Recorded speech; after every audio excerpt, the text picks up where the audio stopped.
Isang bagong silang na sanggol naman ang dinukot sa isang ospital sa Mabalacat City, Pampanga. Narito ang report. Nabawi ng mga otoridad ang isang bagong silang na sanggol matapos umanong dukutin mula sa isang ospital sa Mabalacat City, Pampanga. Natunton ng pulisya ang babaeng sospek sa Magalang, Pampanga. Iniimbestigahan din ang mister ng sospek dahil sa posibleng pagkakasangkot sa insidente. Ayon sa Mabalacat City Police, natutulog ang mga magulang ng sanggol nang samantalahin ng sospek ang pagkakataon para kunin ang kanilang anak.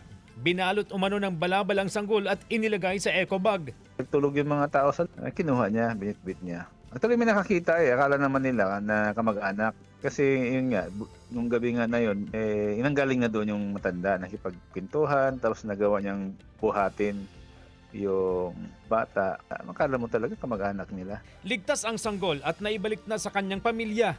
Sa paunang investigasyon ng pulisya, dating OFW ang sospek. Wala lang po, depressed lang po ako, nawala po yung anak ko.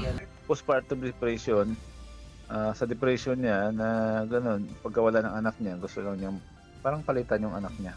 Lubos ang pasasalamat ng mga kaanak sa mga taong tumulong upang mabawi ang sanggol, lalo na ang mga matataas na opisyal ng pamahalaan at pulisya.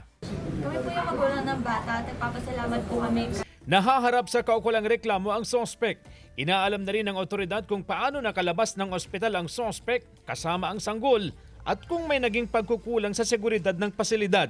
Sinisikap ng GMA Regional TV na makuhanan ng pahayag ang pamunuan ng ospital. Mahigpit na pinaaalalahanan ng pulisya ang mga magulang at pamunuan ng mga ospital na maging mapagmatsyag, lalo na sa mga maternity at nursery area upang maiwasan ang kahalintulad na insidente.